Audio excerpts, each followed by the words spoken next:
welcome back to my channel. For those of you who are new, my name is Sydney. I read a lot and I like to film book reviews where I mainly focus on books written by Black men and women or just underrepresented authors in general. I also like to focus on books that give a voice to the other or the subaltern. A quick definition of that would be someone who has very little social or political power in their communities. More often than not, these are going to be women of color, specifically Black women.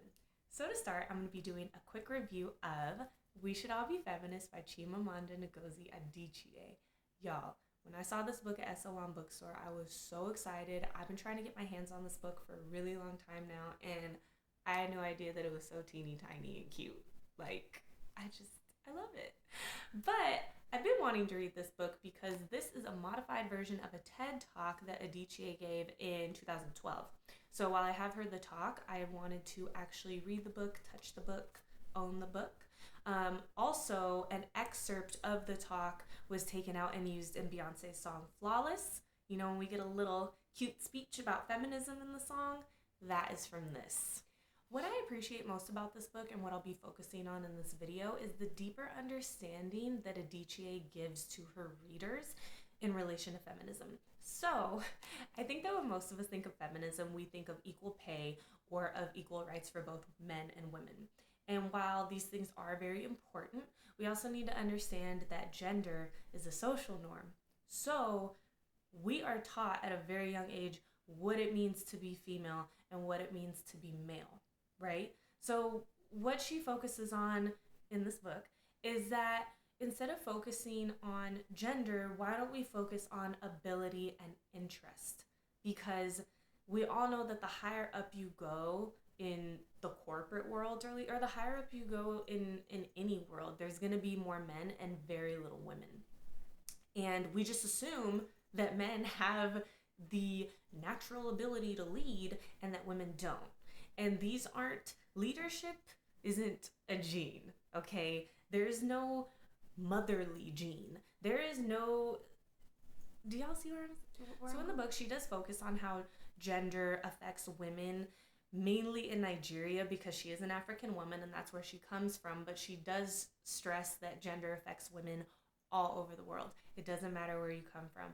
And even if you are in the most forward-thinking family or space ever, I promise you, it's probably still going to affect you in some way at some point in your life. I do want to read something in here that really resonated with me and the way that I was raised and the way my grandma would talk to me. So on page 33, she says, "We teach girls shame. Close your legs." Close your legs. I was always sitting just. My grandma was always telling me to close my legs. So keeping that in mind, cover yourself. We make them feel as though by being foreign female, they're already guilty of something. And so girls grow up to be women who cannot say they have desire, who silence themselves, who cannot say what they truly think, who have turned pretense into an art form. Does that resonate with anyone else? Because as someone who is very opinionated or outspoken or whatever word you want to use for me, as a woman, those are not desirable traits, let me tell you. I promise you that. But that's the thing, right? I just said that the traits that I have are not desirable traits in a woman. So instead of thinking of feminism as trying to be like a man or trying to achieve what a man can achieve, let's think about what we as women want, what our standards of success are, because when we try to do what men do, we're still going to be torn down. So let's say you do make it to the top and you're in that room full of men, right?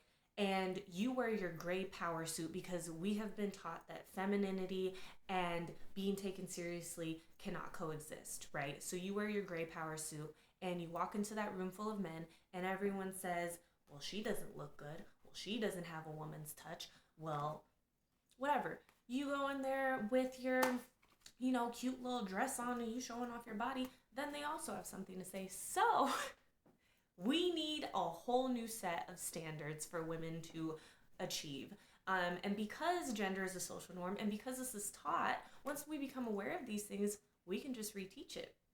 What I will leave you with, since this book is only 48 pages and y'all have no excuse, pick up a book, it'll change your life.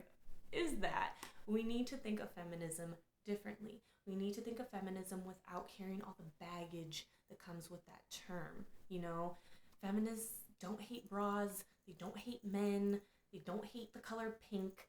I don't know what people are out here thinking, but we need to raise our daughters differently. We need to raise our sons differently. You do not need to be a woman to be a feminist, which is why we should all be feminists. It is now time for the book haul. Yeah. All right, y'all. So I picked up 7 books in total, including We Should All Be Feminists and the Basquiat graphic novel right behind me. So let's get into it.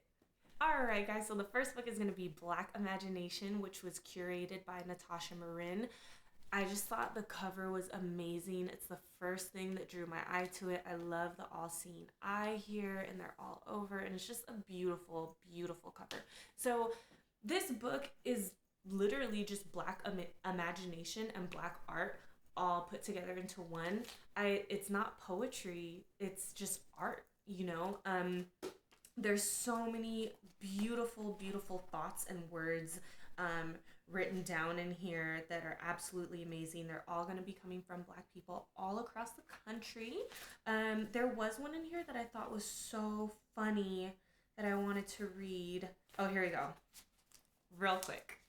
Ritual for Black Joy. Over the phone, your sister tells you to place one hand over your heart and smile. She suggests you clean the house this way, left-handed with a backdrop of Tibetan singing bowls. She says that your babies are her babies too. Calls your daughter her nephew, your son her niece. At the end of the day, pull your shoes off your feet and sit on the bathroom counter to wash them in the sink. Imagine Michelle Obama doing the same thing. We love you, Michelle! The next book I got is God, Dr. Buzzard, and the Bolito Man by Cornelia Walker Bailey.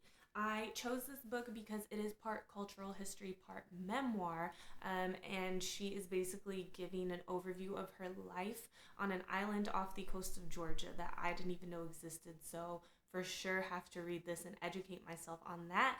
And I also like that this book was only $6.99. I'll give more details later on my experience at this bookstore, but I will say I've never gone to an independent bookstore and seen such great prices because the other ones that I've gone to are pretty freaking expensive. So I like that I saved some money on this.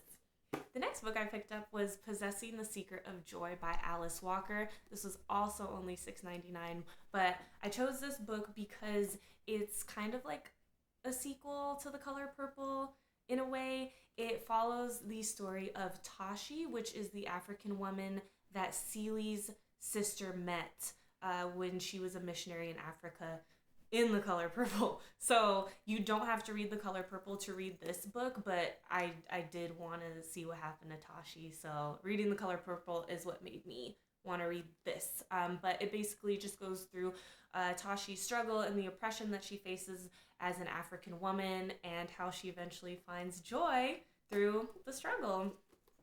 You lost will. Don't focus on trying to be the best. Focus on being irreplaceable. So it's just really fun and positive, and I like that she breaks up this book into 3 different sections. So you're going to have a me section, a them section, and an us section. So it teaches you how important it is to value time with yourself, how important it is to set boundaries and really take the time to choose who's going to be in your life, in your circle, and how that then affects the relationship that you have with yourself. So I think that's really beautiful. I also want to take a second to look at the back of this book. Like, go off, girl. I love that. I love it. The next book is The Immortal Life of Henrietta Lacks by Rebecca Skloot, also only $7. For those of you who aren't familiar with Henrietta Lacks, she was a poor Black tobacco farmer, and her cells were used without her knowledge in scientific research, which led to some crazy devastating consequences. I haven't read the book though, so I only know so much. But I'm really excited to read this because I know it's a really sad, heavy story, and I just want to read it for myself. And I think that everyone should read this because there are a lot of important questions that need to be answered in regards to medicine, science, how Black women are treated in the healthcare industry. I think can definitely be related to this. So I'm excited to read this, and I'm excited to do a review on this as well. And last but certainly not least, I have this Basquiat novel behind me, which is super dope. When I saw it, I was so excited. It was one of the last ones that they had, so I had to get it. It's just such an aesthetic, and it's really dope. And if you're a fan of his art, then you would definitely be a fan of this graphic novel. It's amazing. It's beautiful. I love it. Guys, make sure to like, comment, and subscribe so you don't miss out on future book reviews. I also have a blog where I write book reviews for those of us who don't like to watch videos that much and we just want to read about it. So I will leave a link to lovesydneyallen.com down below so you guys can also subscribe to that. Remember to breathe easy, friends.